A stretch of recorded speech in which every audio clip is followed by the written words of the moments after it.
все-таки по сравнению с тем, что мы слышали в 1987 году, я разочарована. Что вы чувствуете? Вот вам тяжело было быть вундеркиндом? Но это же отец родной, это же дочь родная, это же их семья. У тебя 2 живых родителей, а ты живешь в интернате. Да, ты только что был звездой, собирал какие-то стадионы, зарабатывал 2000 рублей в день. А, кстати, куда они делись, эти деньги? Не разом лишилась всех концертов и всех приглашений. Что это было? Тебе правду или так? Правду. Классическая музыка – это мир жестокого патриархата. Нифига себе. Это какой-то рай, это роскошь, это люкс, это VIP. Мне еще не встретился такой мужчина, ради которого я могла бы пожертвовать Бахом. Выбирай цвет. Черный или коричневый. Так черный или коричневый? У нас коричневый еще никто не выбирал. Давай коричневый. Ты будешь первым. А так можно?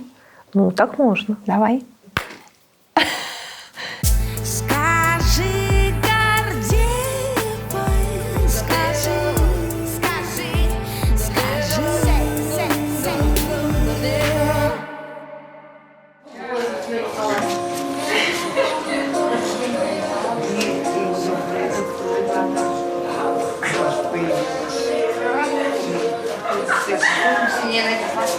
Здрасте.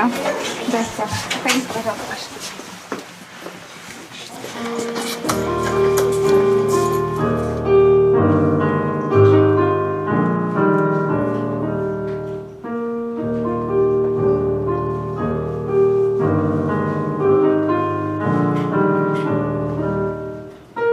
Скажи просто, зачем ты каждый год играешь концерт в хосписе? А как можно не играть концерты в хосписе? Я не очень понимаю. Ну, у нас в стране, знаешь, сколько пианистов? Ну, давай так. Значит, когда все это начиналось, мне показалось, что надо прийти и сыграть. Ну, а как еще? А потом я ходила. Мне очень все как-то было близко, приятно. А потом в хосписе умерла моя подруга, очень близкая. Ее привезли 11 мая после какой-то жесточайшей операции на почках. У нее была уже, в общем, терминальная стадия рака. Но она очень была бодрая, говорила: я сейчас выйду, давай мне привези котлетки, давай брючки подберем мне. Она сидела, разговаривала, все. Я говорю: я сейчас уезжаю на неделю, я приеду через неделю и сыграю тебе новую музыку вот композитора Сергея Ахунова, который мне тогда, значит, мы с ним делали премьеру эскизов. Очень красивая музыка, я тебе приеду, сыграю. Она сказала: да, я приезжаю через неделю, она уже не встает и уже не в сознании. И я пошла играть, потому что мы договорились. А ее не было, она уже была в палате, ее даже не стали вывозить. И потом она через 10 дней, она потихоньку так с каждым днем уходила. Вот все приходили к ней прощаться, у Ирки было очень много друзей. Мы каждый день приходили в хоспис и вывозили ее под сирень, знаешь, стояли все вместе, держали ее за руку. И папа 90-летний ее приходил и тоже ей рассказывал, какая она была маленькая, как он ее кормил там какой-то клубникой с грядки. И вот это ощущение, что мы ее провожали все вместе, все просто, вот все, кто ее любил, имели возможность ее проводить. Это настолько ценное, важное ощущение, что есть место, где к твоему уходу относятся как к осмысленному акту полному достоинства, каким он и должен быть. Но это просто подарок. Каждый раз, когда я играю концерт, я вижу какие-то такие истории, которые меня вот так просто потом еще много лет будоражат. Я помню, как я играла, и на коленях рядом с женщиной, которая лежала на кровати, сидел ее муж, который держал ее за руку. Я играла больше часа. Они не разнимали рук весь концерт. Была потрясающая дама, но ее нельзя назвать старушкой, ей было 85, она была похожа на какую-то актрису, знаешь, немого кино, абсолютно какая-то мхатовская звезда. И она говорит: вы сейчас сыграли вальс, я играла вальс Ребекова, который в детстве, в юности моей, у меня первая любовь под него прошла. И столько таких историй, когда они со мной делились чем-то очень важным, тем, что в них эта музыка рождала, и рассказывали, как первая любовь, как вдруг захотелось жить, знаешь, как я вспомнила Питер, в котором я была счастлива. такие вот истории. Я помню еще старое пианино, которое было совсем старое такое, на нем было тяжело играть, совсем оно было разбитое. Потом я привезла туда ангела, повесила над этим пианино. Дина Хайченко, такой потрясающая питерская художница. Этот ангел там теперь всегда на стене висит. Ну, как бы в память об Ирке и вообще. Не знаю, я вообще жду это. Мне кажется, это главный концерт года у меня. Большинство пианистов к инструменту, который стоит в Первом Московском хосписе, бы просто не подошли. Ну да, он очень плохой. Ну, то есть он... Давай правду скажем, он плохой. Он плохой, да. Если кто-нибудь может подарить Первому Московскому хоспису лучше, пусть хотя подарит. бы пианино хорошее, концертное, было бы лучше, конечно. Просто, этот он мобильный, там его как бы понес, отнес, там как-то приставил, даже можно включить еще какой-то там орган, гитару, хор. На последний раз на концерте у него отказала педаль, поэтому я играла очень, это было очень странно. Я пыталась как-то руками держать, но он же электрическое, там немножко по-другому все работает. И как твое чувство профессионального достоинства артиста? Ты знаешь, мне кажется, что в таких местах чувство профессионального достоинства можно засунуть куда-нибудь подальше. Ты можешь подарить человеку несколько счастливых минут. А при помощи чего ты это делаешь, ты это будешь потом обсуждать со своими продюсерами, когда ты поедешь на концерт в Карнеги-холл, или там я буду играть на Стенвее только таком, или на Бизендорфере только таком. И это действительно так, потому что, грубо говоря, в моей работе, чем лучше качество инструмента, тем люди больше судят о том, какая я. В принципе, если ты играешь на плохом рояле, то будет, как в анекдоте, говно ваше Каруза. Мне Рабинович напел. Понимаешь? Так же и с плохим роялем. Я мучаюсь, конечно, когда играю на этом инструменте, но я не могу на нем не играть, потому что другого нет. Джеффри Хинтона называют отцом-основателем искусственного интеллекта. Сразу несколько его открытий оказались прорывными и легли в основу технологий, которыми мы сейчас пользуемся каждый день. При этом Хинтона очень беспокоит, что его изобретения используются не только в мирных, но и в военных целях. Поэтому еще в 1987 году Хинтон переехал в Канаду в знак несогласия с политикой Рейгана, который финансировал военное использование искусственного интеллекта. Уже позже Хинтон признался: «Думаю, политические системы будут использовать искусственный интеллект, чтобы терроризировать людей».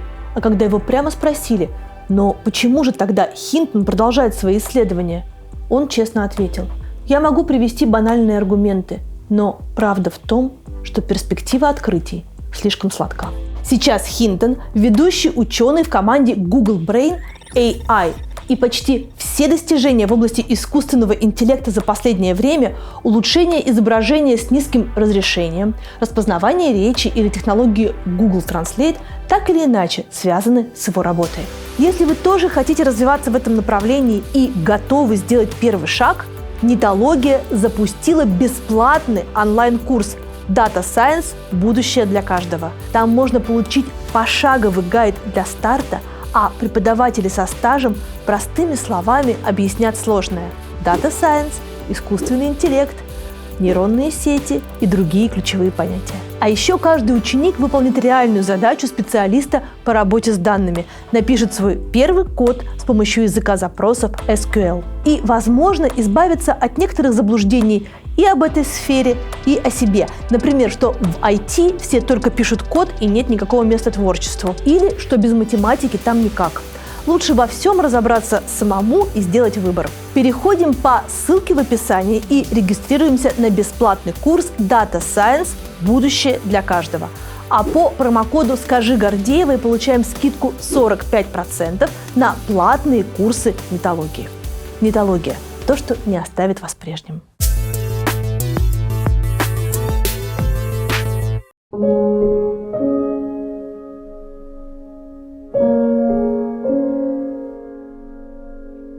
Это мой инструмент, который в свое время мой отец выпросил у Тихона Хренникова для меня. У меня не было рояля. Нам дали этот рояль от Союза композиторов. Тихон Хренников дал распоряжение дать Полине Осетинской мне рояль. Тебе сколько лет было? Что-то лет 10, наверное. Как-то я уже там чего-то как-то, немножко звенело имя. И Тихон Хренников, дал этот рояль. Потом я ушла из дома. А рояль остался в папиной квартире. Папа сказал, что он сгорел, чтобы не отдавать его обратно в фонд. Нужно было вернуть его в Союз композиторов. То есть ушла девочка, и нужно инструмент вернуть. Да, потом он сказал, что рояль сгорел, что его залили, что он испортился, сгорел, и все. И как-то эта история сошла на нет. Но поскольку это мой рояль, который дали мне, да, то после смерти папиной я его забрала себе, отремонтировала, и теперь я занимаюсь на том же рояле, на котором я занималась, будучи 10-летней. Еще у меня еще 2 рояля в Москве, которые стоят сейчас в домах у моих друзей. Слушай, а это не триггер для тебя на этом инструменте играть?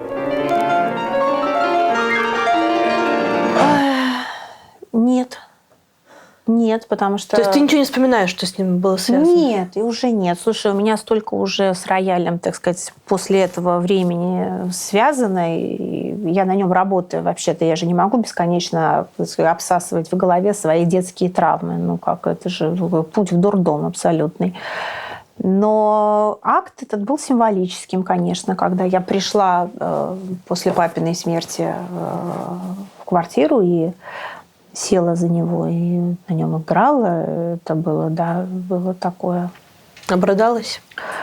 Как-то, да, что-то такое было, да. В общем, я сразу поняла, что поскольку это мой инструмент, я должна его забрать с собой и с ним жить. Поставила подруге другой, потом тот, который я хотела поставить, потому что у меня вечная драма, что у меня нету Стенвея, понимаешь, у меня нет хорошего рояля, по большому счету. Бронштейна у тебя тоже нет? У меня нету Безендорфера, в общем, есть люди, у которых есть нормальный инструмент, а у меня нет нормального инструмента, потому что это инструмент хороший, но не тот, который должен был бы у меня быть для того, чтобы я могла бы дальше куда-то двигаться. Но он уже и не молод? Не, он совсем не молод, да. Но, знаешь, любая артистка... Вспомним фильм про Анну Павлову. Помнишь, ей муж ее, Виктор Дандре, подарил белую залу, балетную, в котором она могла. Вот так он ее любил, что он исполнил ее мечту. И когда мне было лет 15 или 17, я мечтала, когда-нибудь в моей жизни будет комната совершенно белая, с белыми коврами, с черным роялем, чтобы звук глушило. Ковры нужны для того, чтобы глушило звук, чтобы была какая-то уравновешивала. В общем, что в этот момент говорит мой внутренний взрослый? Он говорит: дорогая моя, не стоит рассчитывать на Виктора Дандре. Давай ты сделаешь так. Ты будешь хорошо много трудиться, вырастешь большая, будешь хорошо кушать и заработаешь себе на такую комнату и на такой Стенвей. Вот.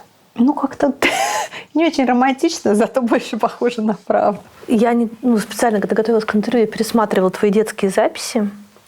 Я тебе хочу сказать, что, конечно, история про Бритни Спирс и ее папу на твоем фоне блекнет. И меня поразило, и в книжке ты об этом пишешь. И, в общем, это была довольно известная история, что твой папа строгий, мягко говоря, да? Наверное, в более узких кругах было известно, что он тебя бьет. Было известно, да. Было понятно, что он тебя эксплуатирует со стороны. Угу. Это видно даже в этих документальных записях 80 какого-то года, 88-го, 86-го, да. Где он говорит, как он тебя фактически дрессирует, где ты играешь то с завязанными глазами, то с развязанными. Это выглядит страшно. Это и с сегодняшнего дня выглядит страшно. И тогда казалось всем нормальным, поэтому никто ничего не говорил. Да, насилие необходимо. А как вы научите ребенка читать? Это насилие. Нет такого человека, который сказал бы, что я научил ребенка всему без малейшего элемента насилия. Это вранье. Просто чем раньше начнешь насилие, тем меньше оно будет заметно. Насилие в идеальном варианте – это поставить ребенка на правильный рельс, и он сам с удовольствием не пойдет. Слушай, парадигма советского воспитания. Да? Бьет, значит, любит. Ты сегодня мозги забыл. И это постоянные окрики, постоянное рукоприкладство почти во всех советских семьях. Давай говорить честно, в большинстве советских семей. Но это же было в порядке вещей. И до сих пор поговорим о домашнем насилии, да? Что у нас ни один закон не принят в доме на тему домашнего насилия. У нас милиция приезжает, когда труп есть. Понимаешь? У нас соседи будут сидеть до последнего, слушать, как муж убивает жену или там ребенка избивают. До последнего будут сидеть, пока не убьют. Убьют, приедем. Куда это делось? Это никуда не делось. Не будем лезть, это чужая семья. Сами разберутся. Заберете заявление, а потом опять к нему придете, что я с вами буду делать. Но это же никуда не делось. Это как тогда было, так и сейчас есть. Мы живем в парадигме насилия, в которой это часть культуры, часть менталитета, часть сознания. Это очень страшно осознавать, но это так. Подожди, ну вот в твоей книге есть вот эта самая, наверное, страшная сцена, когда ты голая вся в крови играешь на инструменте, и тебе нужно играть все быстрее и быстрее, чтобы папе нравилось. А в этот момент в комнате, так понимаю, что стоят другие люди. Стоят другие люди, и все парализованы, потому что никто не понимает, что предпринять. Потому что это же отец родной, это же дочь родная, это же их семья. И никто не может ему сказать, а что ты делаешь? Нет, ему кто-то что-то говорит, но, очевидно, он этого не слышит, уже вражий, так сказать. И потом, мне кажется, его такое отрицательное обаяние, его боялись тоже многие, как-то не понимали, что с ним. Да? Это был человек совершенно выбивающийся из рамок каких-то общепринятых, человек, которым могли и восхищаться, и бояться, и любить до беспамятства, и верить слепо, у которого действительно была совершенно равноценная одаренность и от темной силы, и от светлой силы. Человек, который не смог реализовать себя в чем-то своем окончательно, да, потому что в нем было слишком много всего, и который хотел реализоваться через все доступные ему возможные сферы. Он действительно обладал каким-то гипнотическим, Кашпировский, Чумак, и Олег Осетинский тоже, который мог совершенно зомбировать, загипнотизировать любого человека. Проще было выпасть из поля. Просто выпасть, как тогда я к Алле Николаевне уехала, к женщине, которую он ко мне приставил заниматься на некоторое время. Я к ней уехала, и это был тоже способ с ним как-то коммуницировать, да, то есть забрать на время, сказать, что все, усыпить бдительность. Собственно, только так мне удалось из дома убежать, усыпив бдительность. Ты в 13 лет придумала прям целый план, как бежать из дома? Но бежать из дома было лучше, чем отравить папу или принять кучу таблеток. Какие были варианты? Как я собиралась сделать, да. Я собиралась... Причем я еще в октябре это собиралась сделать. 1 декабря я сбежала. Это Алла Николаевне спасибо, потому что Алла Николаевна сказала, она такая... Я читала справочник фельдшера и выбирала, какая там смертельная доза. Была мудрая женщина, она внимательно посмотрела. Я говорю, я считаю, сколько надо таблеток. Посмотрела, говорит, ты знаешь, тебе, может быть, это может показаться странным, но есть еще один вариант. Я говорю, какой? Она говорит, ты знаешь, ты можешь просто уйти. Я говорю, я не могу уйти. То же самое мне за год до этого, когда я лежала в больнице, говорила Ирочка Тайманова, моя подруга. Моя подруга старшая, мудрая. Мне было тогда 11. Я лежала в больнице с этими своими 25 заболеваниями, с которыми я туда попала после очередных гастролей. Но я еще была так парализована страхом, что я этого не слышала. Мне это надо дорасти. До каждого решения в жизни надо дорасти. А когда Алла Николаевна это сказала, я так уже была очень близко к краю совсем. И там уже не важно, там уже страха нет, когда ты близко к краю. Там уже или ты, или тебя. Все.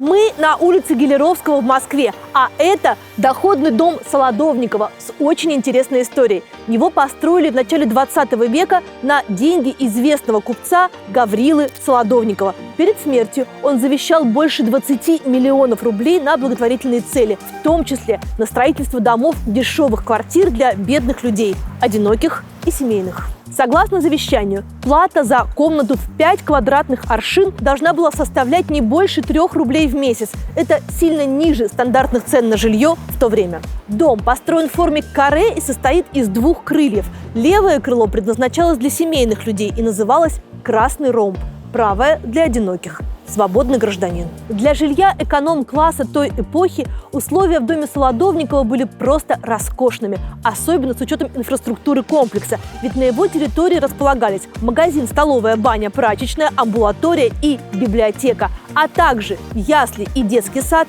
с бесплатным посещением. Сейчас рынок жилья стал гораздо разнообразнее, а решать квартирный вопрос намного удобнее. Причем не только если вы ищете жилье, но и планируете его сдавать. В прошлом году Яндекс запустил Яндекс.Аренду – сервис, который быстро найдет проверенных жильцов, а также решит все вопросы, связанные с арендой. Он уже доступен в 4 городах – Москве, Санкт-Петербурге, Екатеринбурге и Новосибирске. Одно из главных преимуществ Яндекс.Аренды – минимум хлопот для собственника. Специалисты сервиса сами подготовят квартиру к сдаче, составят объявления, будут отвечать на звонки и смогут показывать ее без вашего присутствия. А еще закроют основные риски, когда квартира будет сдана. На случай, если жильцы испортят мебель или технику, случится потоп или какое-то другое ЧП, страховка Яндекс.Аренды покрывает сумму почти до 2 миллионов рублей. Арендатору тоже удобно. Никаких комиссий риэлтору и страхового депозита. Весь документооборот электронный. Можно платить хоть через Apple Pay. Переходим по ссылке в описании и пользуемся сервисом Яндекс.Аренда, если вам нужно сдать или снять квартиру. Еще одна нетипичная для Советского Союза история, что ты жила с папой, а не с мамой. Да. Вопрос в том, что они как бы меня друг у друга сначала как-то крали туда-сюда, но я не очень понимаю, в общем, до конца, чем руководствовалась мама, но я думаю, что она руководствовалась тем, что она считала искренне, что как бы папа сделает мне лучше. И я думаю, что она была во многом права, думая так.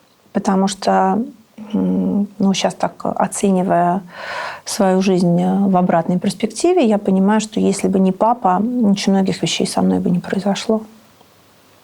То есть ты считаешь, что это релевантная цена за то, чего ты достигла, то, что ты пережила? Да. Потому что я не была бы собой, если бы я это не пережила. А я дорожу собой в том смысле, что я считаю, что мой жизненный опыт совершенно уникален для меня. И знаешь, какую мне это дало закалку жизненную? Я, правда, очень многих вещей не умею, к сожалению. Например? Например, я не умею, в общем, как бы себя любить. По большому счету, я только сейчас этому учусь. Я понимаю, что я сама должна себе стать папой, мамой, внутренним взрослым, внутренним ребенком, что я должна себя баловать, я должна себя прощать за какие-то вещи. Потому что внешнего навыка того, что меня можно любить просто так, у меня нету. Потому что я должна была что-то делать для того, чтобы меня любили. Хорошо сыграть концерт, хорошо дать интервью, пробежать 10 километров, как-то выучить стихотворение. И у меня нету здорового, правильного навыка для любого человека, который хочет быть счастливым, вне зависимости от того, состоялся он в профессии или не состоялся. У меня этого навыка нету. Верить в то, что меня можно любить просто так, ни за что. Но я его в себе пытаюсь отрастить. Получается? В общем, сейчас уже лучше, чем было лет 5 назад. Какие у тебя отношения с мамой сейчас? Нормальные, хорошие отношения с мамой. То есть ты все простила? Да, мама помогает мне с детьми. Она приходит тут, когда я уезжаю, она с ними живет. И мы как-то с ней много общаемся. Выходим иногда куда-то в свет, куда-то, не знаю, в театр. Вы проговорили твое детство и твою обиду, и твое одиночество? Нет. По большому счету нет. Как так? Такие странные вопросы какие-то задаешь. Нет, не проговорили. Но ты простила? Да. Вау. Как говорил наш любимый Иосиф Александрович Бродский, нельзя винить в своих бедах родителей, правительства или несвоевременную высадку на горшок. То есть до 40 лет я прям реально винила всех и каждого. Папу, маму. И когда мы в какой-то момент, с папой у меня не было никакого контакта, а с мамой был потерян просто контакт совсем, я поняла, что, наверное, совсем непродуктивное дело ехать дальше на своих вот этих ранах и обидах незаживающих. Правда, в какой-то момент тебе приходится что-то отрезать для того, чтобы перестало быть больно и стало как-то нормально. И что ты отрезала? Ну, я что-то отрезала.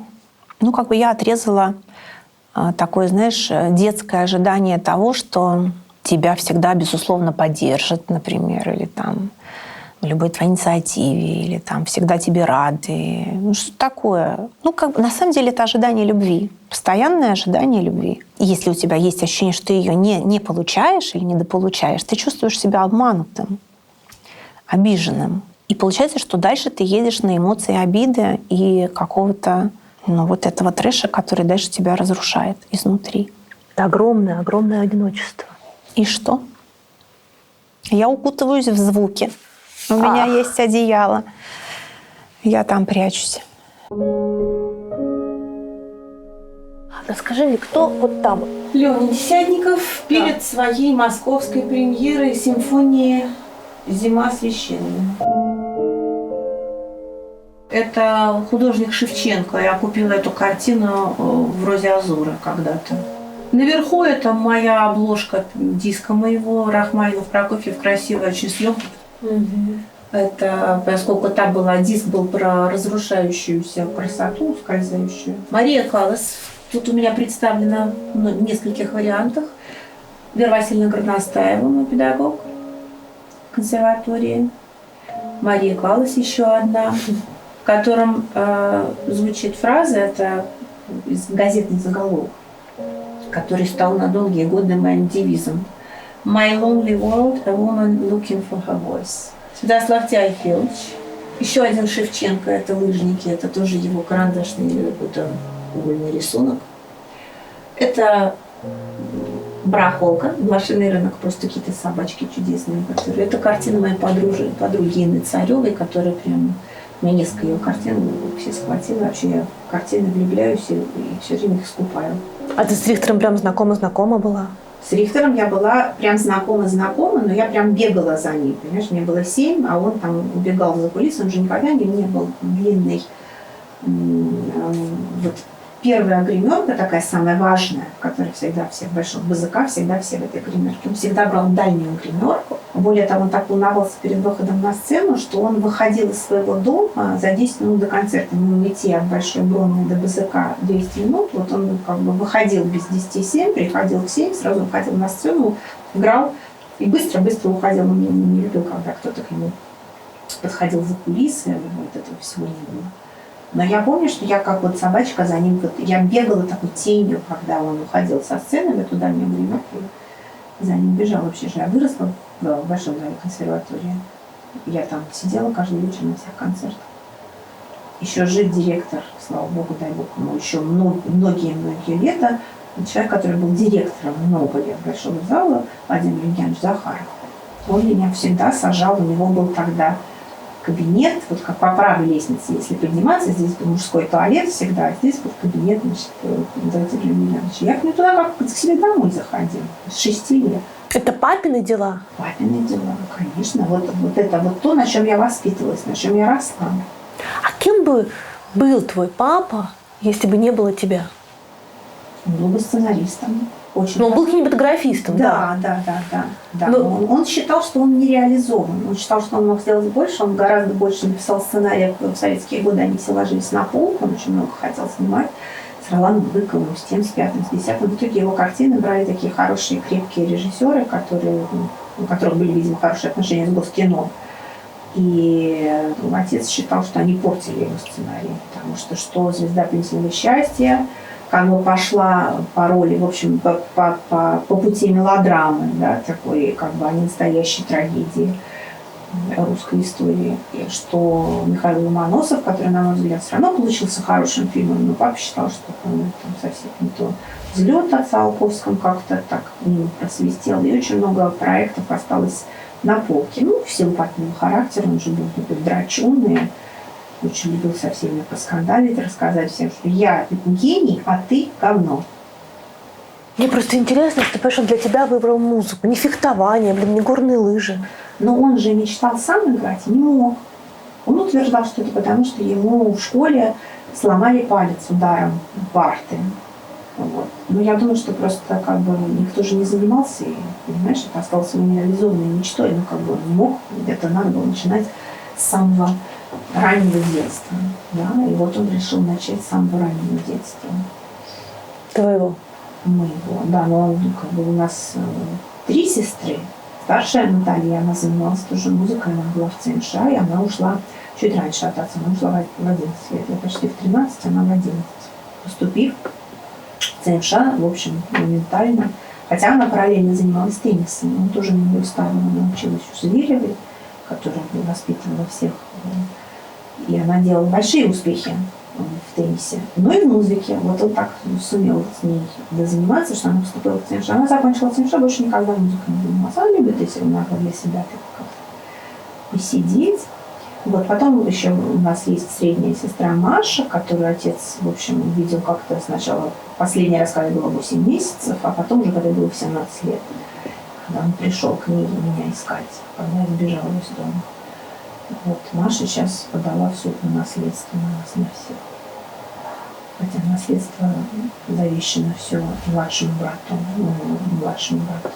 Такие странные у нас семейные очень взаимоотношения у всех. Капец. Часть твоей жизни прошла в интернате. Да. Что вообще довольно само по себе страшное место, и это подросткового возраста страшный опыт. Ты возвращаешься к этому? Ну да, это в душ, в который я ходила, растаптывая крыс. Знаешь, у нас душ был на 1 этаже, мы жили на 3-м или 4-м.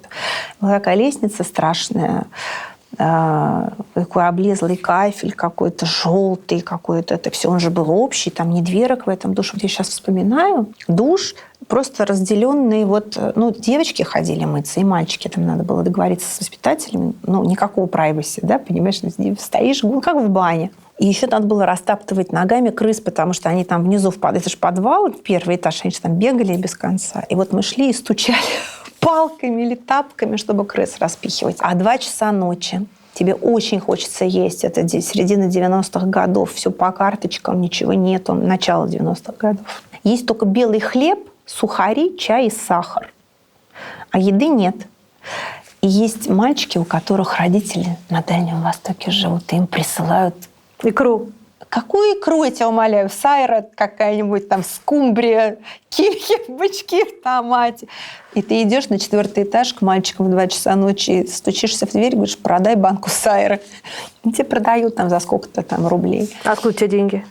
Когда деньги есть. А когда их нет, ты ешь батон. Потому что девочки друг с другом всегда делились хлебом, сушками, там, чаем, сахаром. И у меня был, например, приятель Артур. Ему папа иногда привозил апельсины. Он из какой-то был южной страны. И вот я однажды лежала, болела, и он мне принес килограмм апельсинов. А я хотела эти апельсины, что я его потеряла всяческую совесть, понимаешь? Я говорю, дай еще. Он говорит, не дам в какой-то момент. Я съела килограмм или 1,5, говорю, дай еще. Он говорит, не дам. Все, мы поругались из-за этих апельсинов страшно. 2 месяца не разговаривали, потом помирились. Слушай, ты так весело рассказываешь, что вообще вот ребенок, подросток, тебе 13-14 тебе лет, да, получается? У тебя 2 живых родителей. Угу. А ты живешь в интернате с крысами и душем. Это не весело. Это как есть. Это же так было. Что, я сейчас это буду куда-то отматывать? Что такое вообще интернатская жизнь? Как она ломает психику? Ты научаешься быстро очень мимикрировать. Все-таки, потому что ты живешь с одной стороны в социуме, с другой стороны ты живешь в социуме, в котором ты должен соблюдать хоть какое-то подобие privacy, то есть какой-то частной жизни, которая, понимаешь, потому что как в интернете каждый любой зашел, любой проверил, воспитатель как-то убрал кровать, порядок у тебя или непорядок, как у тебя там разложены вещи, во сколько ты пришел, если ты куда-то уходил. Все могут к тебе зайти, все могут взять твои вещи. Меня больше всего раздражало в интернете то, что все пользуются вещами друг друга. Вот совершенно нету этого понятия частной собственности. И у меня с тех пор, с интерната, это нельзя назвать там жадностью или скупостью или там бережливостью, но у меня есть понятие «моё». Вот моё, моя кофта, там, моя тарелка, моя чашка, мои тапочки, там, я не знаю. Я хочу, чтобы что-то вот, что было мое, что было только мое. Мужчина тоже касается. Поэтому всегда говорят, ну что ты не заведешь роман с женатым человеком? Как завести роман с женатым человеком? Это же подло, низко, а главное, что это не мое. Вот. Ну, в общем, то же самое и про чашку. Вот это отсутствие privacy, оно больше всего, наверное, травмировало в интернате. А почему интернат стал единственным возможным выходом? Тебе правду или так? Правду. Ну, сначала я первые полгода жила, меня взяла к себе в дом моя подруга Кира Мержевская, которая там подвинула своего сына, дала мне комнату. В общем, они действительно полгода я у них жила. Но потом они уезжали в Америку, и надо было как-то... А я уже к школе, все уже в школе-то училась, уже у Марины Вениаминовны, мне уже надо было продолжать. Я понимала, что я теперь питерская, что мне надо как-то... Вот, и мы приехали с мамой в сентябре, и сначала мы жили в одной комнате, снимали какую-то комнату недалеко у чужих людей. Ну, то есть, понимаешь, да, у мамы не было работы. Ну, не было, или она там не очень хотела ее найти, это уже другой вопрос. Я не знаю, как было на самом деле, потому что мне было 13 лет, я, в общем, точно как бы всех маминых чувств и эмоций в этот момент, как бы, наверное, все-таки понять не могу. Ну, были какие-то вот такие сплошные лишения. Одна комната, другая, потом у одной женщины я живу, у другой. Мама говорит, ну, мне надо работать, я какую-то работу, чтобы какие-то деньги зарабатывать, я поеду в Москву. Там у нее была возможность устроиться на работу и пойти. Ну, и так получилось, что как бы мама уехала в Москву, а жить у чужих людей бесконечно, которые тебя еще постоянно выгонять могут или там высказывать тебе какие-то там претензии бесконечные, что ты как-то не так сказал, что ты не так посмотрел. У меня как это одна из женщин, которая меня выгнала, она в какой-то момент стала посреди комнаты и стала кричать, как ты могла? Твой отец святой человек, а ты такая, та такая, раз такая, и такая, раз такая. И все. И я думаю, боже мой, ну вот сколько это может продолжаться? Ну, сегодня я здесь переночую, завтра я там переночую. Но здесь я хотя бы буду как бы в школе просто, да, жить. То есть ты живешь в интернат, в школе находится. Ты утром встаешь, идешь на уроки. И весь день в школе уроки, специальность, гармония, там, пение, хор, сольфеджио, камерный ансамбль. У тебя все здесь, вся жизнь здесь. И никуда не надо ходить. Тебя никто не выгонит из интерната. Правда, из интерната меня все-таки выгнали, в конце концов. За что? За пьяный дебош, который устроили мои гости, приехавшие из Москвы на моем 18-летии. Ну, там приехали ребята, надрались, потом пошли покурить, потом вахтерша закрыла дверь, потому что было 11 часов уже. А отмечали мы на 4-м этаже в интернате в моей комнате. Они стали ломиться обратно. Вахтерша вызвала милицию. Они стали ломать дверь. Вахтерша вызвала милицию. На следующий день меня вызвали к директору школы. Юрий Николаевич Курганов, который меня в эту же школу и принимал, сказал, Полина, я все понимаю, тебе исполнилось 18 лет, но все-таки в интернате живут дети. Какой пример ты подаешь? И я пошла и сняла комнату 18 лет. Но это уже там оставалось до окончания 11 класса немножко. А потом уже все, уже впереди была консерватория, там уже я сняла квартиру, уже какие-то были гастрольные деньги, какие-то тур был у меня в Японии, в Корее, турне, можно было снять квартиру на год вперед. На 2, по-моему, вперед деньги дала за квартиру. А правильно ли я понимаю, что таким островком безопасности в твоей юности стала некая питерская дача, где ты познакомилась и с Шурой Тимофеевским, и с Ипполитовым, и с Гриболем, и с Десятниковым, и еще с кучей совершенно невероятных людей. Как это произошло и что это было? Я хочу сказать, что несколько островков безопасности в моем детстве было. Это был дом Ирины Евгеньевны Таймановой, ее мужа, композитора Владислава Успенского, которые меня всегда очень тепло принимали, у которых я прям всегда себя чувствовала в безопасности. Одновременно как-то так мы очень подружились с Алешей Гриболем. А потом как-то мы все оказались в одной компании, и мы приехали. Это не загородный дом, это дом творчества композиторов Репина, где Леонид Аркадьевич Десятников некоторое количество лет жил до тех пор, пока у него не появилась своя квартира. Потому что после возвращения из армии у Лени, который приехал в Петербург учиться, у него не было где жить. И вот он жил в Доме творчества композиторов Репина. как-то это на долгие годы стало таким вот моим любимым местом тоже, потому что там всегда были любимые люди. Столько было там, и была Хатна Ахмадуллина, туда очень любила приезжать, и мы какие-то, я помню, целые недели жизни, которые мы проводили втроем. Я, Леня и Десятников, и была Хатна, которая там приезжала, она жила в соседнем коттедже, вот мы целыми днями, понимаешь, еще функционировала столовая, которая помнила всех советских композиторов, которая помнила из Шостаковича, Тищенко, Слонимского, Банщикова, всех, Успенского, все они вот туда приходили, там была знаменитая буфетчица, которая все комментировала, кто с кем пришел, кто с кем ушел, кто сегодня как покушал.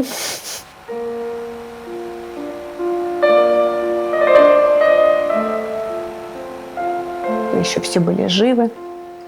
И Десятников, Гариболь, Аркадий Ипполитов, знаменитый искусствовед, хранитель итальянской гравюры Эрмитажа, Шура Тимофеевский. Авдотья Андреевна Смирнова, которая тогда была женой Аркадия Ипполитова. У них только-только родился сын Данила. Это все такая была вот наша компания начала 90-х. Послушай, значит, ваша компания начала 90-х, тебе 15 лет в лучшем случае. Да. Как ты туда попадаешь? Ну, я попадаю туда как юная подруга Гариболя, Десятникова. Я попадаю в этот сон божеств, понимаешь, которые разговаривают на совершенно непонятном мне языке. Там мелькают какие-то слова, дискурс, аллюзия, коннотация. Я такое совершенно закомплексованное, страшно закомплексованное существо. Я же весила 80 килограмм, когда мне было 15 лет. Была вот такая. Ну, потому что в интернате одни булки, хлеб, понимаешь, с карточки. Я очень хотела похудеть, но не знала, как. У меня был гормональный сбой, видимо. Потому что в детстве мне не давали еду. Я потом всю жизнь это заедала. Всю жизнь заедала, потому что только сейчас перестала заедать, наконец.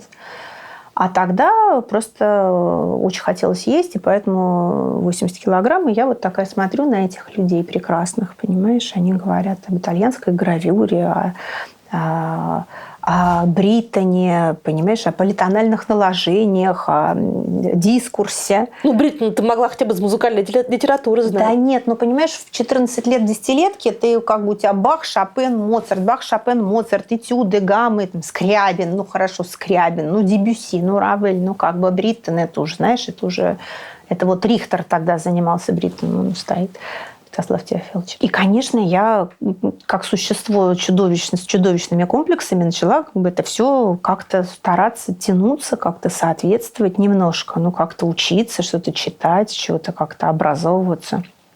Для меня было это, конечно, образовательной средой. С другой стороны, у меня еще был мой друг Сережа Болмот, который был художником питерским, который очень много знал, очень много мне рассказывал, тоже меня образовывал. С другой стороны, он потом уехал в конце 90-х в Германию и написал блестящий роман, который стал абсолютным гимном 90-х сами по себе, который выпустила тогда от Маргина, и очень произвел совершенно просто разорвавшийся бомбой эффект. И, ну, потом Сереж перестал писать, но тем не менее вот это была моя такая компания интеллектуальная тех времен. Как они к тебе относились? Я была дочь полка. Я и есть дочь полка. Я могу сказать, что, ну, по моим ощущениям, я не знаю, может быть,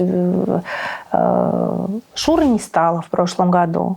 С Леней и с Лешей мы по-прежнему ближайшие совершенно люди. То есть я считаю себя частью семьи нашей. Вот. И я такая подросшая немножко, но мне кажется, все равно остаюсь дочерью полка. И очень много лет у меня вот этот пиетет перед ними, перед всеми, был такой, что я, в общем, часто боялась раскрыть рот в их компании. На что Леша там или Леня, когда я садилась играть какие-нибудь там этюды Дебюсси, они вдруг говорят: посмотри, послушай, как она играет. То есть у меня был какой-то маленький, какой-то, знаешь, крохотный, ну, такой, ну, небольшой, как бы такая индульгенция присутствия среди этих потрясающих людей. Конечно, мы друг на друга очень воздействовали. Вон Лёшка стоит в наши юные годы. Я уже увидела, там Лёша, а тут Десятников. А тут Леня, да. А тут Леня, да. Десятников, это же, ну, в тот момент, наверное, совершенно не классик, а авангардный композитор. В тот момент он был наш рыжий Ленчик, как мы его называли. Рыжий Ленчик, он действительно был рыжий, сейчас Леня седой. Тогда он был совершенно рыжий, смешливый, весь в веснушках. И конечно, мы, тем не менее, всегда понимали, кто такой Леня. Как-то уже с бедной Лизой было все про Леню понятно, с его юношеской оперы по Карамзину. Угу. Когда уже было написано «Свинцовое эхо», это 93-й, если я не ошибаюсь, год, уже как бы тем более было все понятно. Потом вот уже он начал играть Гидеон вовсю, как-то он стал вот выходить в мир. И очень быстро вот это все пошло. Как бы знающим людям, то есть нам, все было понятно с самого начала. Ладно, расскажи, какая была Ахмадуллина? Сплетни. Я просто сразу вспоминаю ее жесты, ее голос. И... «Милая Полина». Ах, вот так. Вы так чудесно сегодня. Ну, то есть она как-то была, она могла, она, конечно, видела в людях только лучшее. То есть она была человеком какой-то уникальной интеллигентности. Больше всего любила детей. Она ходила и искала, кому бы дать конфетку, чем-то угостить в Репино. Она очень любила детей, и талант она очень любила, и чужой талант.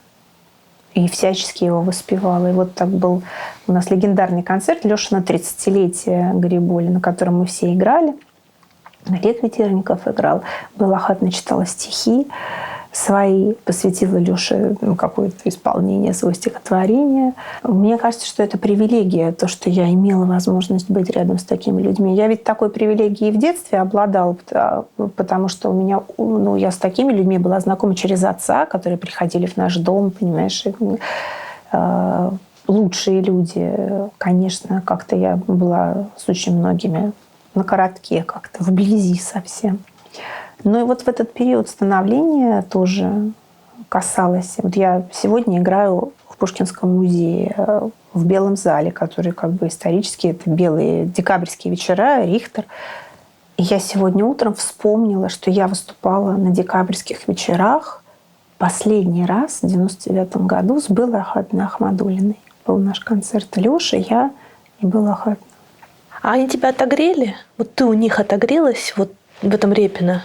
Ну да, отчасти, конечно. Хотя, в нашей жизни, в общем, мы очень всегда ценили иронию все, но я научилась ее ценить вслед за всеми. И в нашей семье, и в нашей жизни, и вообще в нашей компании всегда было достаточно и какой-то язвительности порой, и такой острой иронии. Но зато я научилась самой иронии, понимаешь? И теперь, по крайней мере, я застрахована от того, чтобы как певица Аллегрова рассказывать вам о своем творчестве. Твоя карьера – это вот такая вот парабола. Угу. Синусоида.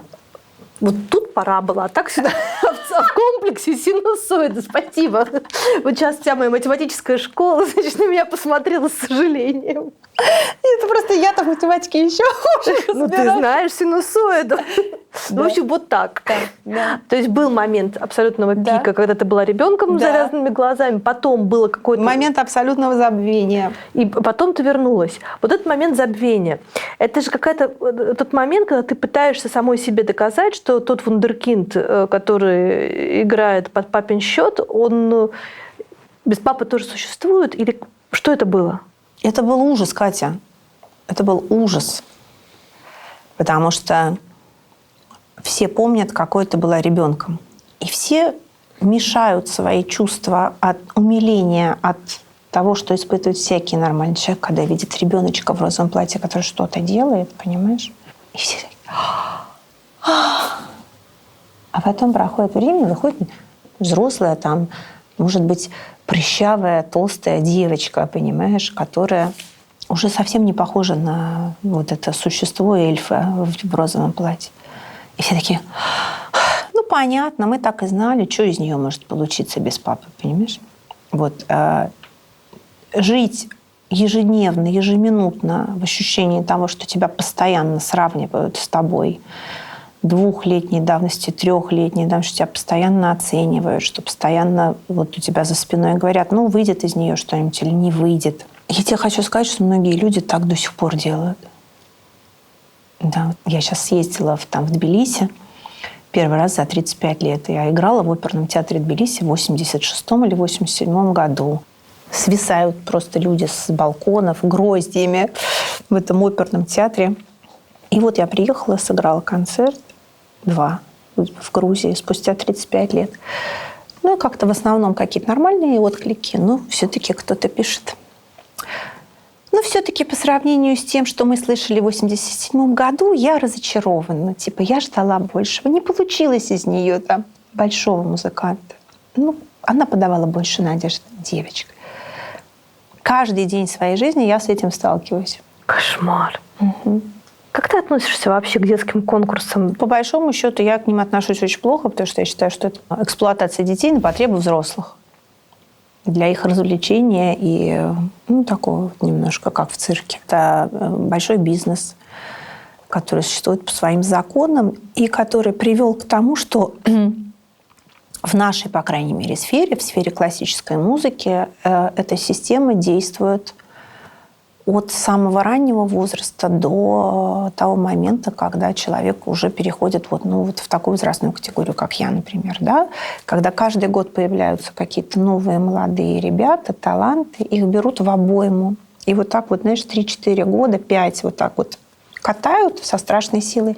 Ну, допустим, каждый выпуск конкурса Клиберна, каждый выпуск конкурса Чайковского, да, каждые 4 года вот эта обойма новая нарастает, да, вот так раскручивается, как маховик.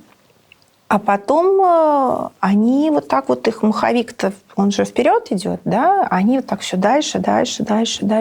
И они привыкают, наверное, к тому, что вот их как бы в какой-то короткий период используют, а потом появляются новые. Но что при этом чувствуют дети, которые в какой-то момент на коне, а потом сразу сзади, и они уже 15-е, а потом уже 30-е, а потом про них никто не вспоминает. Как ты жила это время? Я так любила Марину Вениаминовну Вольф и так хотела стать настоящим музыкантом, что у меня не было другой цели. Я с легкостью, я сейчас вспоминаю, у меня не было сожалений вообще о том, что я выбрала этот путь, что я не уехала на Запад, куда меня звали и ждали, где я бы сделала сразу на этой волне перестройки дичайшую карьеру. Ну, то есть я так думаю, потому что мне это предлагали. То есть ты по правде не жалеешь? Потому что я хотела тебя об этом спросить. Нет, я не жалею, потому что то, что мне дала Марина Вениаминовна, это важнее любой карьеры. Что она тебе дала?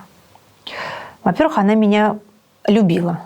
Она стала для меня тем важным, значимым взрослым, который заменил мне всех. Во-вторых, она меня научила играть на рояле по-настоящему, потому что по-настоящему я играть на рояле не умела. В-третьих, она привела мне чувство собственного достоинства.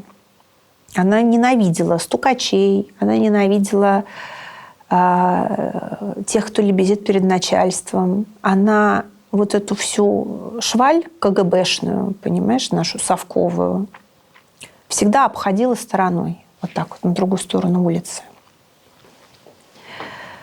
И когда ее педагога посадили мужа, и она была... Люди, она мне рассказывала, переходили на другую сторону улицы, чтобы с ней не здороваться, с педагогом. С ее. А Марина Вениаминовна как бы тогда мне объяснила, что тот, кто вот так делает, это низкий человек. Ну вот как-то так она меня воспитала, что мне не о чем было. То есть она стала тебе и мамой, и папой? И мамой, и папой, и педагогом, и учителем, и защитником, потому что к ней-то уж, конечно, подходили все время и говорили: ну что там, выйдет что-нибудь из вашей девочки? Знаешь, когда я первые годы, я совсем плохо играла, потому что я же переучивалась. Переучиваться совсем тяжело, понимаешь, учиться. То есть я начала в 13 лет делать то, что у нее ученики умели делать с 7, с 8. А ты тут еще в таком подростковом кринже, как... А ты только что был звездой. Да, ты только что был звездой, понимаешь? Ты собирал какие-то стадионы, зарабатывал 2000 рублей в день по тем временам. А, кстати, куда они делись, эти деньги? Ну, они же у папы были. Ну, я когда уходила, я взяла какую-то часть там из стопочки. У него была стопочка, но я считала, что это мои деньги. Все не взяла, взяла часть небольшую. Всю-то стопку я не брала, но там не было столько, потому что папа-то жил широко в общем и целом. Он любил шикарную жизнь. рестораны, такси. Ну, такая богема, настоящая богема 80-х. Ресторан Дома кино или ресторан СДЛ, такси. Если жить, то там в пятизвездочных гостиницах. Всегда гостиница Европа, Астория, там 3-комнатный люкс. Ничего себе, потом из этого в интернат. И путешествия.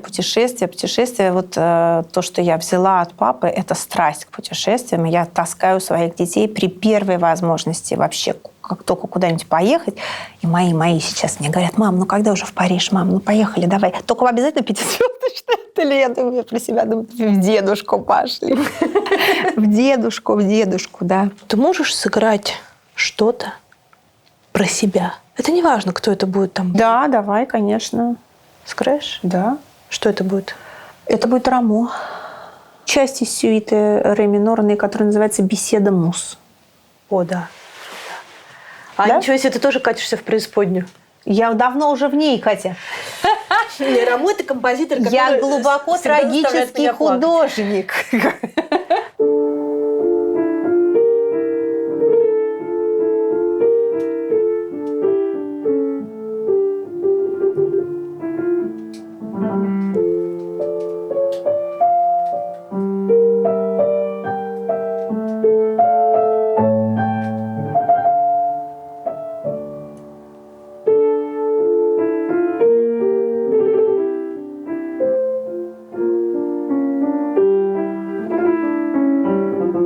Что тебе вообще важнее в жизни? Быть хорошей пианисткой или хорошим человеком?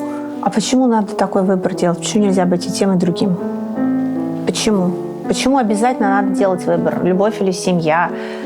Милосердие или справедливость? Хороший человек или хорошая пианистка? Почему нельзя быть хорошей пианисткой, хорошим человеком, хорошей матерью? Ну хорошо, и плохой женой. Почему нельзя такой выбор сделать? Нет, ну просто смотри, любое искусство требует стопроцентного погружения. Требует. У тебя есть позиция по куче острых вопросов. Я сейчас не говорю, что это плохо. Да. Но сформировать позицию требует времени. Времени, которое ты, возможно, воруешь у искусства. Да, я могла бы делать гораздо больше, это правда. В искусстве. Ну, то есть, как бы в том, что я делаю. Я могла бы больше. У меня не хватает на это времени. Но я себе так уяснила, что оно появится, когда дети подрастут. Надо сейчас все-таки туда максимально, что я могу, хотя я все не могу и не успеваю, конечно, и даже уже об этом не мечтаю. Но для того, чтобы делать то, что я могла бы тут, мне нужно жить на необитаемом острове, чтобы я имела возможность заниматься, ну, я не говорю 8 часов в день, ну, хотя бы 4 ежедневно. Сегодня утром у меня была репетиция, вот полуторачасовая, ну как бы там туда-сюда, текст, репетиция, музыка. Все, потом я убежала, потом будет концерт. И так проходит вся жизнь. Ну, то есть ты выходишь из дома в 8 утра, и непонятно, чем ты занимаешься. Но ты занимаешься какими-то насущными вещами, которыми кроме тебя никто не сделает. А вот на гастролях у меня стоит пункт, что мне должны предоставлять класс не в день концерта, а во все дни до концерта, после, там, зависит от того, куда я еду. 3-4 часа. Вот я сегодня в 5 утра буду после этого сегодняшнего концерта вылетаю в Палермо. Завтра мне написали в расписании, я могу заниматься с 15:30 до 20:30. У меня завтра будет 5 часов занятий. Это какой-то просто рай. Понимаешь, это какая-то просто роскошь, это люкс, это VIP. 5 часов заниматься. Ты страдаешь, что ты мало проводишь времени с инструментом? Да. Я точно так же страдаю от того, что я мало провожу времени с детьми, и у меня по обоим пунктам чувство вины очень большое. Такое прям колоссальное. Классно ты живешь. Да, мне есть о чем рассказать своему психотерапевту.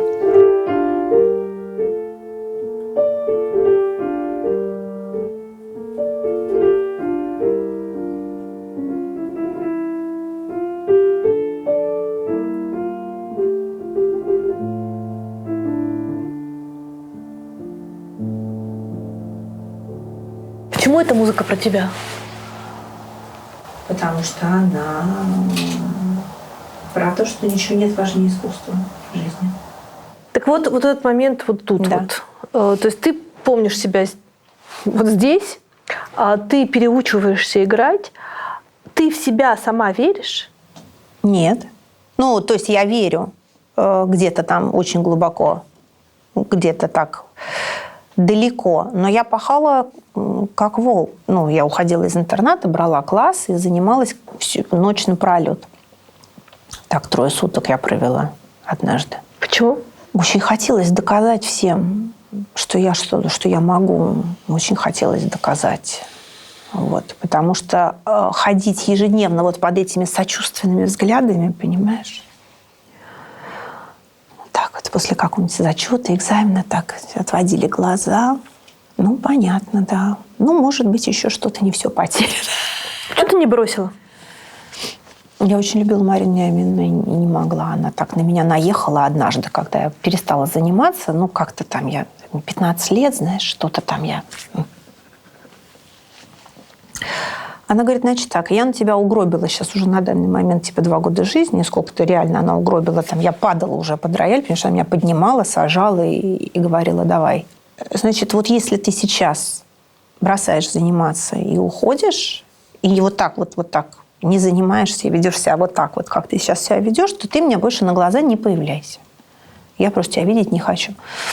Все, и я как-то так, думаю, now or never. It's now or never. И я стала заниматься опять. Нет, я не жалела ни о чем, потому что мне важно было стать музыкантом. Хорошим желательно и научиться хорошо играть на рояле. Это не просто сыграть ноты. Это не просто быстро сыграть ноты или чисто сыграть ноты. Это очень большой комплекс умений, знаний, чувств, мыслей, навыков, работы тела, физиологического состояния аппарата. Это огромный труд, который в себя включает очень много параметров. И она меня всему этому учила. И я была убеждена, что ничего важнее этого нет.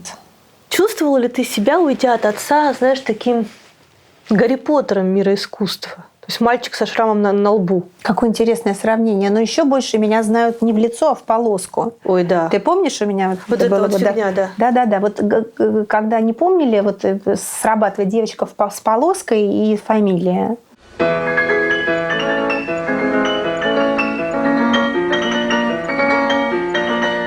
Я не хочу об этом вспоминать. Это тянется эхом до сих пор. Когда вот сейчас летом история Тепляковой, юного вундеркинда и безумного ее, или не безумного, никто не знает, как бы, но некоторые предполагают ее папы, их семью в целом. У меня повалилось такое количество, значит, 3-4 раза в день звонят и говорят, вы не могли бы прокомментировать ситуацию? Я говорю, тоже вундеркинд.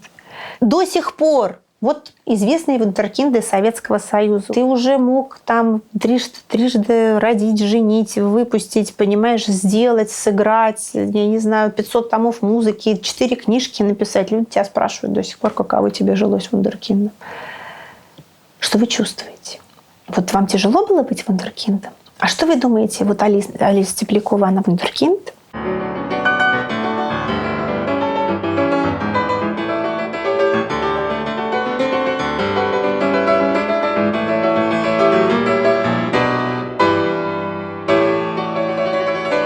В какой момент ты перестала оглядываться на ту девочку с полоской на голове?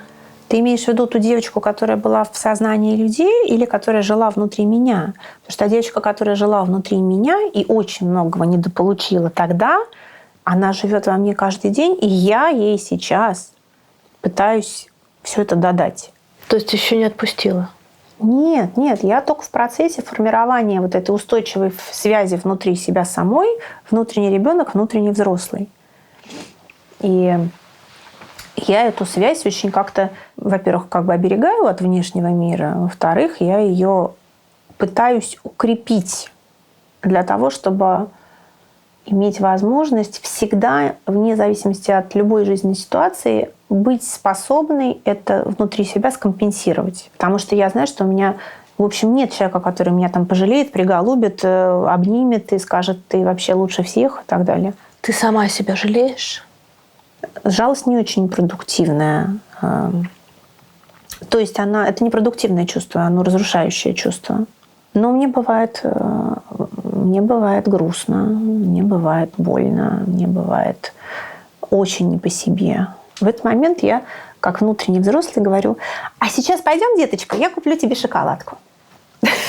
То есть ты в этот момент не садишься за инструменты, не играешь что-то, что тебя лечит? Но меня музыка не всегда лечит. Не всегда, хотя часто. А у тебя там в музыке тоже травматичный опыт, да? Конечно, но потом я как бы очень многое из музыки через боль делаю, через как бы свои какие-то внутренние триггеры, которые я там проживаю и которые я пытаюсь там трансформировать. Потому что как бы мы только в искусстве мы же занимаемся только тем, что мы как бы какие-то свои чувства переводим на язык, который больше не является нашим языком, а который уже как бы это обобщенная метафора, это какое-то прожитое состояние, которое мы уже выносим в готовом виде, в прожитом. Этим искусство прекрасно, потому что оно нам всем позволяет прожить какое-то огромное количество своих травм и их залечить там. Что еще нужно, чтобы ты залечила свои травмы, чтобы ты перестала быть тем раненым подростком? Да нормально жить просто как-то дальше, в какой-то относительной безопасности. В этом году умер твой папа? В прошлом. В прошлом году? В прошлом году умер твой папа. Ты с ним помирилась? Это вопрос спорный. Помирилась или нет, понимаешь? Есть примирение на бумаге, есть примирение, так сказать, в Инстаграме, есть примирение там в твоем личном дневнике, который ты пишешь, а есть примирение подлинное, настоящее, когда ты не предъявляешь никаких больше никому претензий, когда ты за все простил и надеешься, что простили тебя. Мы пытались помириться на протяжении последних 30 лет довольно, несколько раз. И я приезжала к нему спустя 25 лет. Я привезла маленькую дочь, потом маленького сына. Но мы долго не выдерживали в этом, это не то примирение, которое примирение, да, понимаешь, это какая-то бесконечное было перетягивание каната, кто кому что должен сказать, кто кого за что должен простить, покаяться и так далее. Мы приехали с детьми, он лежал в подмосковном уже таком, это не совсем хоспис, это такой пансионат, куда его привезли из больницы. Это не наш первый московский хоспис был, конечно, по антуражу, по атмосфере, по уходу. Хотя, в общем, они делали, что могли. Но когда я его увидела совершенно высохшего, которого можно было взять на руки, вынести, я поняла, что я ничего ему предъявить не могу. На тот момент было понятно, что остается несколько недель. Я ему сказала, что я прошу прощения и прошу меня простить за все. Потому что это важно сказать. Этому нас учат в первом московском хосписе, между прочим. Это Нюта говорила много раз на всех встречах. Попросить прощения, простить, сказать, что я люблю тебя, я отпускаю тебя, я прощаюсь с тобой, ты мне ничего не должен. Как-то так. А когда ты это говорила, ты не врала? Нет, но самое важное было даже то, что произошло потом в следующий мой приезд, потому что я приезжала несколько раз. Он в какие-то моменты, он был в деменции, в общем, и в какие-то моменты вдруг у него просыпалось сознание. И он в какой-то момент проснулось сознание, я ему поставила какую-то музыку, не помню, что поставила, Рахманинова или Баха, я поставила что-то ему с телефона, пыталась его поить, потому что он ничего не пил. Говорю, я, папа, играю концерт, буду играть для тебя. И он вдруг, знаешь, совершенно вменяемый человек, вдруг поворачивается и говорит: нет, для меня играть не надо, играй для себя.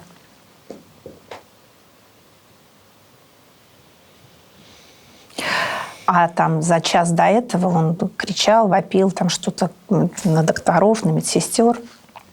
А за неделю до этого он говорил: ты можешь меня просто сейчас взять, посадить в машину и увезти домой, я хочу домой. А потом вдруг бац, и никакого сознания. А потом вдруг он открывает глаза и говорит мне эту фразу, может быть, одну из самых важных фраз, которую я за всю жизнь от него услышала. Потому что все свое детство ты играла для него? Потому что все свое детство я понимала, что я играю для того, чтобы ему понравилось, но не для того, чтобы ему понравилось, а для того, чтобы он не был на меня зол и сердит после того, как я сыграю. Потому что если ему нравилось, как я играю, это была одна жизнь после концерта. А если ему не нравилось, как я сыграла, то это была совсем другая жизнь. Я так боялась этой другой жизни после концерта, если ему не понравится, что, конечно, у меня было желание играть только так, чтобы ему понравилось. Значит ли это, что ты до своих 13 лет, до тех пор, пока ты от папы не убежала, жила в страхе бесконечном? Да, но я не могу сказать, что я и после этого перестала жить в страхе, потому что страх, который в нас с детства становится частью нашей кроветворной системы, он никуда не девается по мгновению волшебной палочки. Можно это простить? Ну, простить можно все. Да? Ну, кроме каких-то таких вещей, может быть, самых страшных, если ты готов к прощению. Ты простила папу? Я простила папу через понимание того, что у каждому человеку Бог дает свою судьбу. И говорить, почему ты мне не дал этого, или почему ты мне не дал этого, или почему вот ты сделал так, что я вот так вот страдала, да? Это значит, действительно очень серьезно роптать на Бога. Потому что все равно мы получаем то, что там как-то задумано, понимаешь? И вместо того, чтобы говорить, а почему ты мне вот так вот дал, лучше сказать, спасибо за то, что ты мне так дал. Теперь я понимаю, почему. Например, я до сих пор ропщу иногда на Бога и говорю, а почему? Потом проходит какое-то время, я думаю, что ты раньше не дотумкала? Непонятно, так же все очевидно, так же все ясно. Как можно было этого не понять?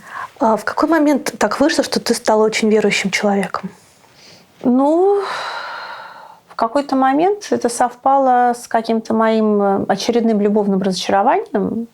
После первого брака тут еще прошел период, и я решила, что я отныне посвящу себя искусству. Так. Я решила, что вообще единственное, что в этом мире стоит вообще внимания, это самосовершенствование. И поскольку всю мою юность, детство мы уже понятно, да, что там оставалось, а в юности же я все время должна была доказывать всем, что я чего-то стою. И когда я более-менее начала прилично, более-менее играть, как-то связано, многие говорили, хорошо, но как-то пустовато, как-то не хватает настоящей глубины, такого, знаете, драматизма, и не очень интересно. Быстро бегают пальцы, в общем, да, технично, да, красиво, но знаете, в детстве было интереснее. И я решила, что я должна много страдать для того, чтобы в моей жизни в моей игре появилась глубина. Настоящая. Я очень страдала старательно. По любому поводу фактически. Когда я пришла к Богу, как-то, не знаю, я в какой-то момент стала таким ярым неофитом. И очень полюбила это состояние. Веры? Да. Такого какого-то молитвенного послушания, которое есть, в общем, по большому счету, отречение не только от гордыни, но и от своих многочисленных хотелок. Есть хотелки, есть жизнь вечная. Ты начинаешь в какой-то момент на чаше весов это как-то немножко взвешивать. Конечно, сейчас я уже не неофит, сейчас у меня есть много своих мыслей относительно того, как устроена церковная жизнь, относительно того, как она устроена в нашей церкви непосредственно. Но я точно знаю, что как бы ни была устроена наша церковная жизнь с точки зрения институции и организации, это не имеет отношения к чувству Бога внутри тебя самого. И к вере тоже не имеет порой отношения, потому что есть наши отношения с Богом через ритуалы, обряды и таинства, разумеется. А есть жизнь институции, которая порой пытается это все регламентировать, но у меня бывает довольно скептическое отношение к каким-то вещам, если не сказать больше, и поэтому для меня гораздо важнее внутренняя верность Богу, чем Ну, возможно, какая-то обрядовая часть, разумеется. Но по большому счету, мне кажется, что мы все верим в Бога и доказываем свою любовь к Нему при помощи поступков каких-то. Каждый, в общем, спасается как может. Боишься смерти? Боюсь смерти внезапной. Боюсь того, что я могу не успеть сделать дела, попрощаться с детьми и чего-то такого. Вот. И смерть, к которой можно приготовиться, это большое благо. У нас у православных мы просим на Ектине кончины безболезненные, непостыдные, мирные. Безболезненные – это прямая связь с хосписом. Непостыдные – это значит, понятно, что есть разные жизненные ситуации, в которых человек может умереть. Непостыдные, мы об этом просим. И мирные – не убитый, да, не отравленный, не так далее. То есть ситуация, в которой ты к своей смерти можешь действительно приготовиться и какие-то важные вещи успеть сказать, прежде всего сказать, сделать. И какие-то там распоряжения, которые мы все равно все делаем. Я хожу уже несколько лет к нотариусу и спрашиваю, как можно детей, что можно, какое завещание написать, чтобы что. Она говорит, тут я вас не могу ничем порадовать, надо действовать так-то и так-то, но я все время про это думаю. Но завещания у тебя нет. Я потому что все время пытаюсь понять, как его правильнее составить. Ты имущество, что ли, переделываешь? Ты знаешь, а я стала думать о таких вещах, что часто у меня там все дети, я все люблю, и они между собой все дети, а вдруг они вырастут и начнут спорить, кому эта квартира, а кому это. Так для этого и нужно завещание. Правильно. А как правильно распорядиться? Кому что? Поровну. Правильно. А если они скажут, что я это не хочу, а хочу то? Извините. Теперь я наблюдаю и думаю, как правильнее поступить. Ты не видела модели нормальных семейных взаимоотношений с родителями. А как ты можешь эту модель создать в своих взаимоотношениях со своими детьми? Я не знаю, как насчет детей. Я пыталась честно создавать такую идеальную модель семьи со своим мужем, с отцом своих детей на протяжении 8 лет. Сколько у вас детей? Нас 3 детей. То есть 2 моих биологических и 1 дочь, которую я считаю своей. Это его дочь от первого брака, которая воспитывалась с 3 лет. Настя.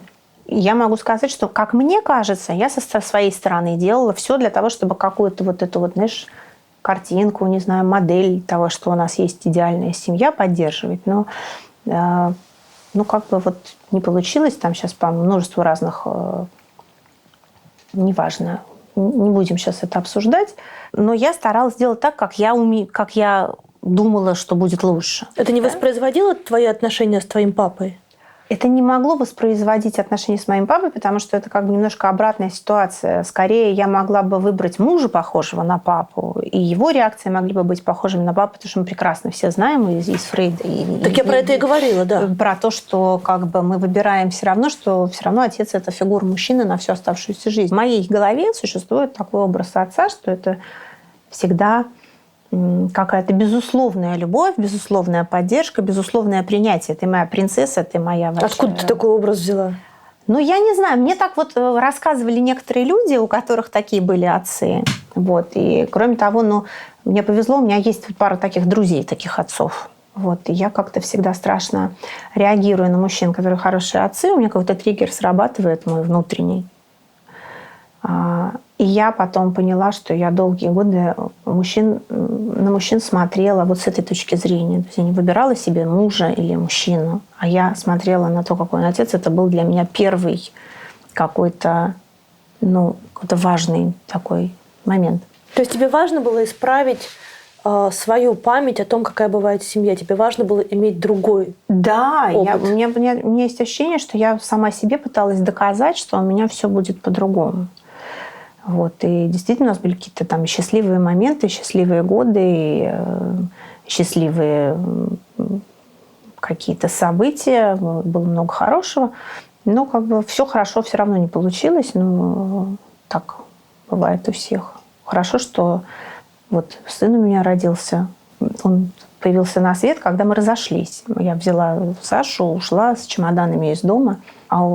Когда Саше было там около 2 лет, у меня возникло подозрение на рак. В общем, выяснилось, что я могу, может быть, и не буду иметь детей. А потом бац, и случается Антон, который вот совершенно пришел в какой-то момент, когда непонятно, то ли будет рак, то ли не будет рака, есть семья, нет семьи, как бы вообще не ясно, чего и как мы живем. Вот, и поэтому меня часто дочки упрекают, что я, например, его люблю как-то больше, чем их. Но это не так. Ну, просто он вот для меня какой-то ангел.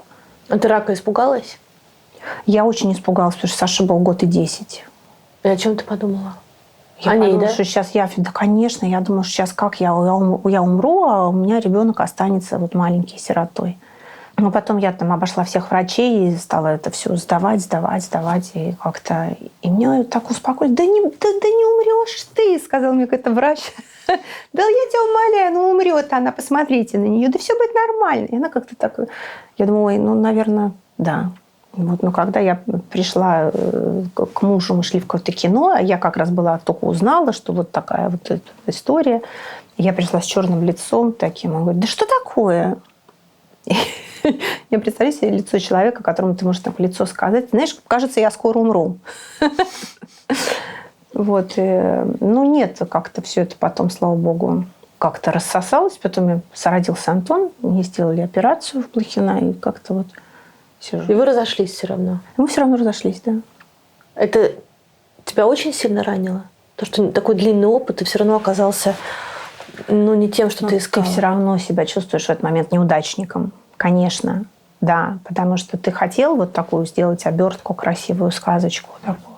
Но есть люди, не созданные для семьи. И, очевидно, мы 2 человека, которые оба не созданы для семьи, при том, что мы, как бы, честно, наверное, пытались давать свой максимум. Сказать себе правду значительно сложнее. То есть говорить себе, я отличная жена, отличная мать, у меня идеальная семья, я сейчас сделаю все так, что вы вообще у вас все крыши посносят от того, какие мы роскошные и красивые. Это тоже требует некоторого мужества. Но сказать себе, да, я не справился, возможно, это моя вина, потому что мне удобней так или мне хочется так. И для меня все 8 лет нашего брака у меня было ощущение, что я все время себя прячу, что я все время себя скрываю, что я не делаю того, что я хочу, что я как бы все время... Ну, брак – это любой, ты подстраиваешься, конечно. Ты идешь на какие-то бесконечные компромиссы. Но я себе потом, вот уже спустя несколько лет после развода, сказала себе честно, что свобода для меня настолько важна, и я больше не могу, чтобы мне кто-то говорил, как поступать, как надо, как делать. Я вот сейчас пытаюсь иногда на себя смотреть каким-то отстраненным взглядом, и я вижу, что я в отношениях с детьми очень во многом напоминаю своего отца, но в той его части, в которой он приучал меня к красоте, к искусству, и требовал от меня в это погружение безумного. То есть он требовал от меня погружения в природу, в красоту, в искусство, в изучение стихов. Там. Поэтому я стараюсь детям давать максимальное искусство, сколько я могу, и сколько они готовы поглотить. Сейчас у них пошел откат, они уже не так как бы любят искусство. Но мне по-прежнему удается их затаскивать иногда на выставки, на концерты они уже почти не ходят, но иногда. На музыкальных инструментах они играют? Саша играла на арфе, которая стояла в этой комнате. Несколько лет она играла на арфе, но Саша бросила. И мне было очень больно, очень. Но я не могла настаивать. Я видела, что ей дается это нелегко, а с трудом. Хотя она сама хотела, она сама начинала с большим очень удовольствием, но она не смогла преодолеть в себе страх публичности. Она вообще интроверт очень большой. И поэтому для нее любой экзамен, любой зачет, при том, что она еще не очень много занималась, как бы становился очень большим стрессовым фактором. И когда она сказала, я бросаю музыку, я сказала, хорошо. Но там внутри меня в этот момент залязгали какие-то, знаешь, железные засовы. Так, значит, закрывается эта дверь, закрывается эта дверь, закрывается. Они так лязгали. Я шла по длинному коридору подземелья, они все лязгали у меня. И я сказала, хорошо, ладно. Ну, сын пока играет на саксофоне. У него как-то больше получается в том смысле, что он как-то, into it, знаешь. Mm-hmm. А что будет дальше, я не знаю. Ну, искусство высоких достижений-то есть в вашей жизни? Нет, не искусство высоких достижений, не спорта высоких достижений. Просто очень хочется, чтобы все-таки дети были хорошо образованы, максимально со всех сторон. Потому что сейчас они ничего не соображают. Ну, по крайней мере, они соображают только то, что они хотят соображать. Это как бы такой вот момент. Да? В 18 лет они могут сказать: мам, почему ты нас не учила? Ну, какого хрена я не закончила музыкальную школу? Почему ты не дала мне образование? Ты мать, ты должна была настоять, чтобы я там, не знаю, стал физиком, химиком, лириком, орфисткой, саксофонистом. А я вот в этот момент дала позорную такую слабину и задний ход. Сказала: ну, конечно, деточка, ну, пожалуйста, ну, не хочешь, не занимайся, ну, не надо. Я не буду тебя насиловать. Меня насиловали, а я тебя не буду. Вот я так делаю. Вообще, мне кажется, что даже если они сейчас делают все наоборот, не так, как мы просим и хотим, они же все равно впитывают, как мы живем, что мы делаем. Я вчера пришла с спектакля, а у меня сегодня концерт с другой программы. Я пришла со спектакля, и вместо того, чтобы пойти там лечь спать в ванну или почитать Антону новую книжку, которую мы открыли, я села заниматься, потому что мне надо сегодня было утром в 9 утра быть на репетиции с выученным текстом. Ну, они же видят все-таки что-то, сколько человек отдает тому делу, которым он живет, и которым он зарабатывает на жизнь, при помощи которого он покупает им новое лего или там везет их в поездку. А это неприлично вопрос спросить, сколько ты зарабатываешь за концерт? Ну, вот так на камеру не очень, потому что концерты бывают разные. Смотри, там камерные концерты стоят одних денег, концерт с оркестром других, выход на номер третьих, сольный концерт четвертых. Благотворительные концерты мы не считаем. В прошлом декабре было 12 концертов, или в позапрошлом декабре, когда еще пандемии не было. 5 было за деньги, а 7 было благотворительных. Но это мой выбор, когда я хочу сыграть благотворительные концерты, да, а когда я понимаю, что я в очередной раз поеду куда-то там за 3-9 земель, 4 часа лететь или 6 часов лететь, и детей я опять на выходные не увижу, я буду просить большой гонорар, потому что мне уже не 20 лет, я не могу играть за совсем там, знаешь, какие-то деньги, за которые студенты играют. Ну, потом у меня уже какое-то есть, какое-то имя в своей сфере, да, и я имею возможность просить те деньги, которые я считаю достаточными или недостаточными, но, по крайней мере, оправдывающими мои затраты энергетические, эмоциональные, физические на этот концерт. Ты человек либеральных достаточно взглядов, ты их не скрываешь, и ты не стараешься подстроить свои взгляды там, под выгодную позицию. Это да. Потому что, возможно, измени ты свои политические взгляды, то ангажементы тоже бы были другими. Разумеется. То есть ты чувствуешь эту связь? Что ты не получаешь какие-то приглашения? Кому же, как не мне, ее чувствовать, если я после 2 выступлений своей в жизни разом лишилась всех концертов и всех приглашений во все филармонии? Что это за выступление? Первый раз в 2013 году в защиту узников Болотной. И в прошлом году за освобождение политзаключенных, письмо, которое мы подписали, нас полоскали на всех центральных каналах. Вот. Сейчас я помогала организовывать письмо в защиту мемориала с привлечением каких-то крупных единиц в мире культуры. И пока не понимаю, к чему это приведет. Но не защитить мемориал невозможно. Это, как? Вообще мемориал – это все мы. Это наша страна. Это то, чем мы обязаны жить и помнить. Ты сама себе отдаешь отчет, что у тебя есть дети, их нужно кормить. Да. Ты их умеешь кормить только Эстонии. Да. А если ты открываешь рот, делаешь политическое заявление и даже просто подписываешь письмо, ты лишаешься денег, которые будут кормить. Каких-то. К счастью, пока не всех. Но ты лишаешься там филармоний. Да. Государственных в разных городах России, где небольшие есть концерты. Ты думаешь об этом? У меня есть это где-то там на периферии сознания, да. И ты все равно принимаешь решение подписать и выступить? Потому что Марина Ниамина научила меня, что совесть важнее. Научила меня, что нельзя бояться и нельзя. Она так это ненавидела, что я это на всю жизнь впитала. А не может такого быть, что, допустим, искусство важнее, чем политика? Это же не политика. Несправедливость – это то, что меня как человека, наверное, ранит больше всего в любой ситуации. И вот эта тема насилия, будь это насилие в семье, будь это насилие в обществе, будь это насилие государства над своими гражданами, оно меня триггерит, да, очень. Твоя работа не связана с русским языком. Ты думала ли о том, чтобы уехать из России? Я много раз об этом думала. И много раз до нынешнего момента принимала решение остаться. Почему? Я не знаю, как-то, знаешь, где родился, там и пригодился. Близкие мои люди тут, которые еще не уехали. Слушатели какие-то мои тут, которым важно то, что я делаю. Не могу сказать, что их много там, в масштабах всей страны, но у меня есть там несколько тысяч человек, которым реально важно то, что я делаю здесь, которые этого хотят и ждут. Для меня язык очень важен, менталитет, в котором мы выросли, в котором мы являемся частью.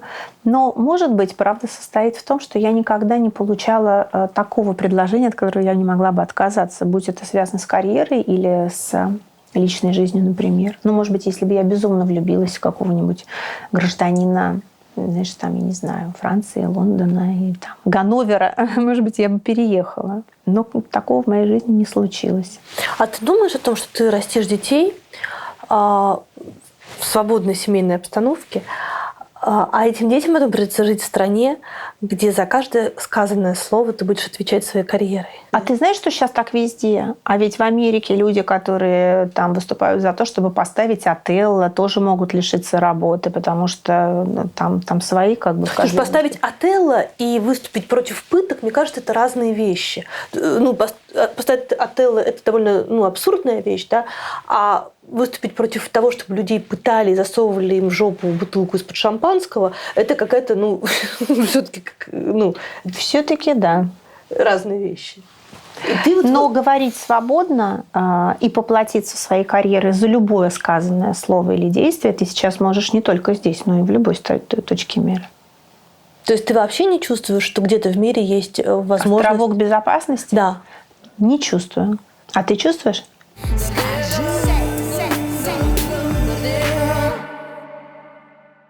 Что у тебя сейчас в плейлисте? Если так можно выразить. Я тебе потом могу показать. Ну, ты мне расскажи. Но у меня в плейлисте всегда Анна Герман. Разные песни. «Океан Эльзы». Так. Почти все альбомы. Том Уэйтс, Нина Симон, Леша Айги. Алла Пугачева «Самолеты улетают». Знаешь такую песню? Да, в ее исполнении или в Манижином? Нет, в ее исполнении.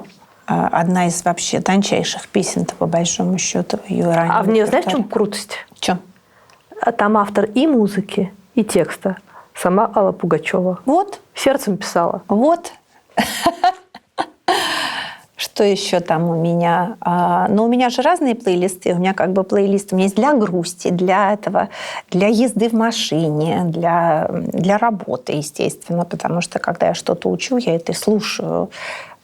Причем часто я, если есть такая возможность, я беру не фортепианное исполнение, а эту музыку, записанную в других инструментах. Чего себе, зачем? Ну, во-первых, чтобы не снимать и не копировать никогда ничье чужое исполнение, а во-вторых, для того, чтобы слышать разные краски, как это может быть инструментовано, оркестровано, по-другому, когда это играется в оркестре или там ансамблем. Вот это тоже какую-то совершенно дает другую перспективу, потому что, когда ты что-то учишь, нужно иметь вот этот большой какой-то слуховой запас того, чтобы учить и визуально, и мышечно, и на слух. Вот. А на слух невозможно учить на чужом исполнении. Ну, как бы нежелательно совсем. То есть я могу послушать 1-2 раза просто для ознакомления с текстом.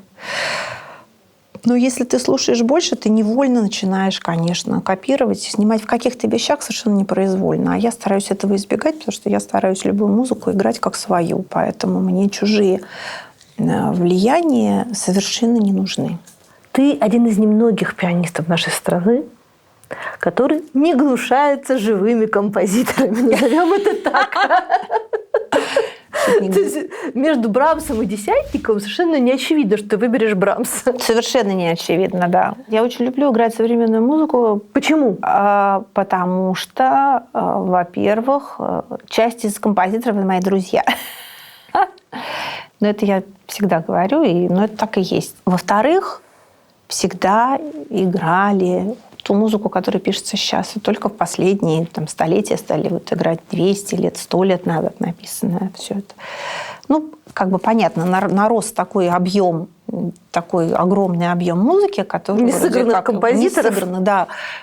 Потом же есть, слушай, у всех, и у Баха, у Генделя, и у Пахельбеля, и у Шопена, и у Брамса, Листа, у них у всех есть современники 2-го, 3-го, 4-го ряда, которых тоже никто не слышал, никто не знает, никто не играл. Вытаскивать какие-то эти редкости – это прям такое большое удовольствие. Во-первых, потому что ты чувствуешь себя первооткрывателем порой, когда ты играешь то, чего никто до тебя не слышал.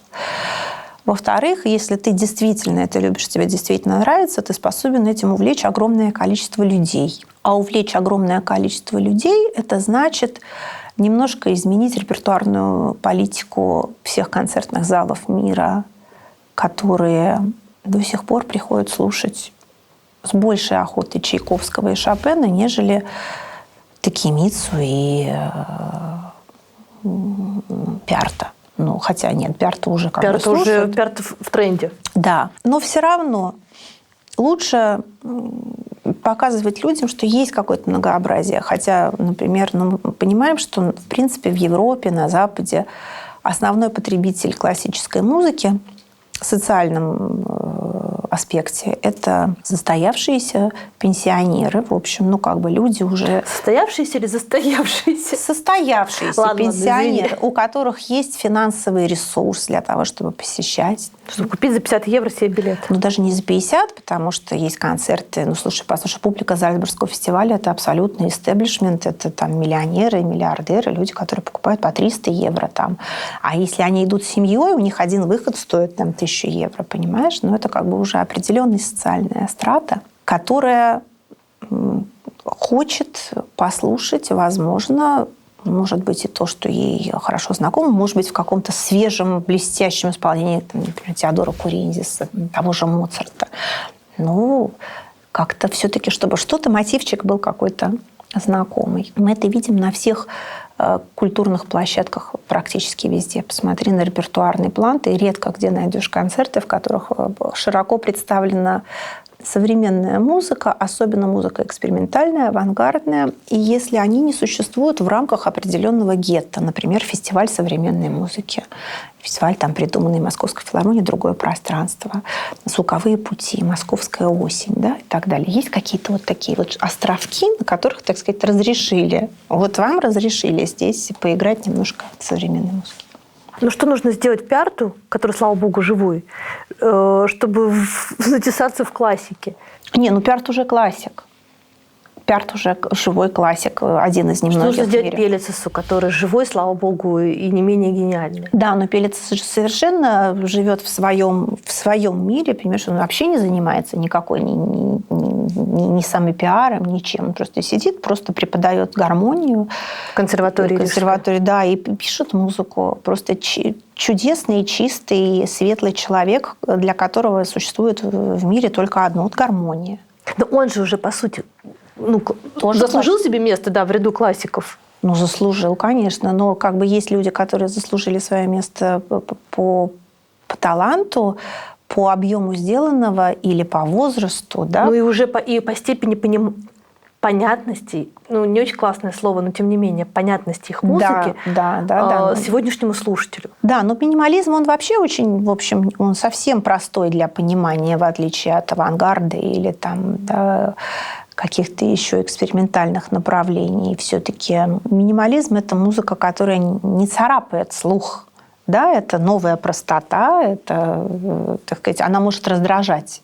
Да, потому что все композиторы, которые пишут экспериментальную, авангардную музыку, которая больше похожа на последователей там, Губайдуллины, Вайнберга, Денисова. Там, ну, Вайнберг – это вообще-то второй Шостакович, понимаешь? Это уже как бы очень понятная музыка для меня, например.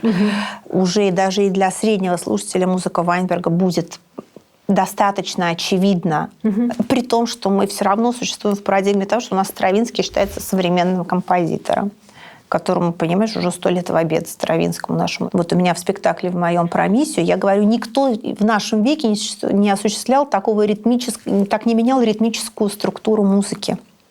в 20 веке, а у нас уже 21-й, в полный рост. Уже первая треть кончается. Да! А да, и Стравинский, и Скрябин тоже считаются современным композитором. Сложно для восприятия. Да. Хорошо. И, то есть ты идешь наперекор, назовем это коммерческим все-таки успех? Я бы не стала это разделять, понимаешь? Тебе могут возразить, что если бы я не шла за коммерческим успехом, я бы играла только Мортона Фелдмана или там Лахенмана, или вот там, ну, что-то такое очень, ну, такое, что-то, что сложно слушать. Совсем уже. А меня, например, многие упрекают в том, что минимализм, подумаешь, ну, господи, ну, ты сыграй вот там что-нибудь вот такое. Вот, да, вот. Но я дорожу своим слушателем, и поэтому я стараюсь ему играть то, что он, как бы, он не придет сразу в ужас, и что ему понравится, и что заставит его прийти еще, услышать что-то, захотеть услышать что-то новое. Поэтому тут очень важно соблюдать какую-то дозированность. Дозированность нового и хорошо известного. Как-то это нужно в такой, знаешь, спрессовывать в такой упругий такой сундучок, которым ты вот так вот бац, и как фокусник оттуда достаешь вот этот платочек, разматываешь. И вот все то, что там новое, им кажется хорошо известным и знакомым, потому что оно отлично сопрягается со старым.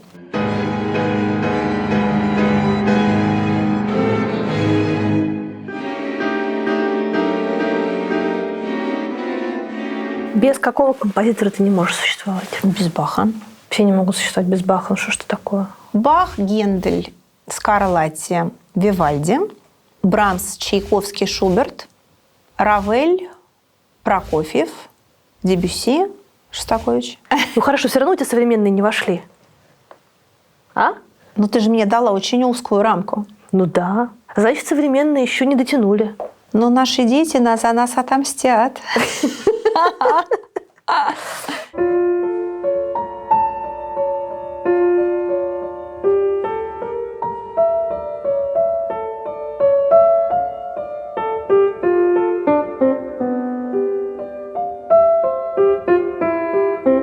Тебе бывает, когда ты слушаешь или сама играешь какое-то произведение, что возникает ощущение, что вот Бог с тобой говорит? Конечно, часто. Ну, сейчас люди могут подумать, что я шизофреник. Но вообще музыка – это дар Бога, вообще-то. Это не творение людей. Потому что такое нельзя было придумать. Нельзя было просто так послать на землю Баха, Генделя, Равеля, Брамса, Малера. Нельзя было просто так вот как бы... Они не родились от людей. Это Божьи совершенно посланники. Точно так же, как и великие музыканты, которых мы знаем. Конечно, Бог через них говорит. И у меня есть ощущение, что многие музыканты, страшные грешники в жизни, спасутся через музыку. Немножко наивно, конечно, полагаю, что мне что-то перепадет от этого спасения. Существует ли разделение в пианизме между мужчинами и женщинами? А как ты думаешь? А я думаю, что нет. А почему ты так думаешь? Потому что я тебе могу открыть свой, как это называется, Apple Music. Да. И я тебе могу показать, что там у меня есть 2 женщины и 2 мужчины, которые самые часто исполняют, пианисты, которых я чаще всего слушаю. То есть 2 женщины, 2 мужчины. Я не выбирала это по половому признаку. Ну хорошо, значит, у тебя все гармонично. Так, а на самом деле? На самом деле классическая музыка – это мир жестокого патриархата. В крупных жюри конкурсов преимущественно сидят мужчины, преимущественно играют мужчины. Девочек, даже если они играют наравне с мужчинами так же хорошо, все-таки с большей вероятностью не пропустят в финал или не дадут первую премию. Нифига себе. В оркестре вообще до недавнего времени, знаешь, не брали. Вот в берлинские не брали, в венские не брали женщин. Ну, нельзя было. То есть ни на каком вообще инструменте? Ни на каком вообще инструменте. Ну, потом это как-то немножко лед стал ломаться. Вот. Ну, про профессорство мы не будем говорить, потому что профессоров женщин много. Но сравнить физическую нагрузку на мужчину и женщину концертирующего очень как бы сложно, потому что у женщины есть обычно дома дети. Ну, и если у нее их нет, то она, конечно, может гастролировать чаще и больше. Слушай, у Марты Аргерих есть целых 3 детей, и ей никогда это не мешало вообще ничему. Никогда не мешала. Ее первую дочь у нее забрала ее мать, когда ей было 11 месяцев. И в следующий раз она ее увидела, когда ей было 12 лет. А остальные 2 жили с ней, когда она репетировала, преимущественно по ночам, из-за чего расставалась со своими возлюбленными. Да, или возлюбленные с ней, но на самом деле это не суть. Да, одна из дочерей даже сняла про нее фильм. Классно очень, я смотрела. Да. Он очень смешной. И он с нежностью, он без обиды, кстати. А вот это она расскажет не нам с тобой в фильме, а своему психоаналитику, лежа на кушетке. Потому что у Марты, что у всех женщин-пианисток, у которых есть дети, им там своя осенняя соната каждому снится. Просто это очень физически сложно, это очень сложно эмоционально. В этом жесткий мир патриархата вообще ни разу не помогает. Вот, потому что все равно сейчас видим женщину-дирижера. В большинстве случаев, в 99% ты услышишь, женщина-дирижер, понимаешь, им приходится преодолевать очень много. Здесь приходится преодолевать и там, но я просто как бы изнутри немножко эту кухню знаю. Это не так относится к не знаю, к скрипке, например, как-то, да, просто поскольку, например, рояль физически тяжелый инструмент, на нем нужно выжимать очень много звука, нужно иметь такую недюжинную мощь, да, для того, чтобы забивать зал, скажем, на 3-4 тысячи мест, как в Японии. Выходишь потом в наш какой-нибудь зал, какой-нибудь красивый, камерный, 600 мест, это птичник какой-то. Ну, с физической мощью, особенно у худеньких, субтильных женщин, тоже не всегда бывает хорошо. Нужно иметь такую настоящую борцовскую мощь, быть немножко борцом сумо за роялем для того, чтобы какие-то вещи играть, если ты не играешь только Скарлатти или Моцарта. Хотя и там, в общем, своя мощь время от времени требуется. А вот что касается того, как по-настоящему гениально одаренные люди играют на рояле, мужчина это или женщина, вот там это разделение пропадает. Я скорее это имела в виду, если честно. А если ты имела в виду то гениев мало что среди мужчин, что среди женщин и вообще среди людей. Поэтому гениям все остальные категории неприменимы. Даже к хорошим мастерам они менее применимы, чем к валу. Вот как бы к валу, да? Ты понимаешь, сколько пианистов в мире приблизительно существует? Сколько миллионов? Просто страшно себе представить. А в плейлисте у тебя только 4 человека. Ну, я его меняю, ладно. Ты знаешь, честно говоря, у меня 3 мужчины и 2 женщины. Угу. Ну вот. Если бы ты сейчас могла выбрать, ты бы родилась мужчиной или женщиной? Я до конца не уверена в том, что я женщиной родилась. У меня нет ощущения того, что я женщина. То есть я женщина, но в каких-то очень важных базовых вещах я гораздо больше пианист, а не женщина, музыкант, а не женщина, человек, а не женщина. То есть я в очень огромном количестве своих поступков и решений в жизни принимаемых не руководствуюсь женскими соображениями, как мне кажется. А чем вообще мужчины от женщин отличаются? Мне кажется, что у мужчин больше свободы выбора.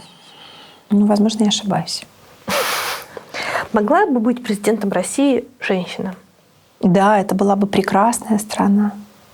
То есть это вот прям одно только появление женщины бы это изменило? Не, ну если бы это была эмпатичная, умная, добрая, сострадательная женщина, которая при этом была бы крепким управленцем, с отличной головой, с большой хваткой, большим масштабом, почему нет? Кто бы это мог быть? Да кто угодно. Сейчас надо подумать. Алена Попова, Юлия Галямина, Катя Шульман. То есть у тебя даже есть кандидатки? Да. Если они выдвинутся, я пойду за них голосовать. Хотела бы ты быть президентом России? Боже упаси. Я похожа на сумасшедшую? То есть ты только что произнесла имена 3 прекрасных девушек, которые... Это 3 прекрасные девушки, которые... Похожи на сумасшедших? Которые готовы к этому. У которых есть к этому дар и сила для того, чтобы это взять на себя. Ты же понимаешь, что это чудовищная, огромная ноша, безумная ответственность. Что бы ты изменила в нашей стране? Вот первые 3 вещи. Если, допустим, они стали бы президентками, а ты бы им советовала? Сейчас я подумаю. Это важный вопрос. Судебная реформа, здравоохранение и абсолютная перестройка системы образования, которая растит других людей. Потому что если мы не вырастим других людей... То есть эти тебе люди уже не нравятся? Какие эти? Ну, которые есть. Нет, они в чем-то мне нравятся, в чем-то вызывают у меня ужас, в чем-то вызывают у меня огромное сострадание, в чем-то вызывают у меня дичайшую гордость за то, что они мои современники. Понимаешь, общий культурный уровень, общий базис людей в обществе, создающих это общество, это должны быть счастливые люди. Счастливые люди не могут вырасти в несвободной стране, в несвободной школе, в несвободной семье, в которых их абьюзят безостановочно, и в несвободном государстве, которое не поддерживает базовые права любого человека. И ты думаешь, систему образования это можно изменить? Я думаю, что с образования очень много начинается. Я думаю, что растить умных, мыслящих, свободных людей, способных видеть не только себя, но и того, кто рядом, это только в школе делается и в семье. Выбери, пожалуйста, милосердие или справедливость. Хорошая дихотомия. Я забыла что-то про это всегда. Милосердие. Свобода или стабильность? Свобода. Правда или безопасность? Смотря для кого. Ну, ты же выбираешь. Для себя правда, для детей безопасность. Музыка или семья? Музыка. Честно зато. Ты даже не думала.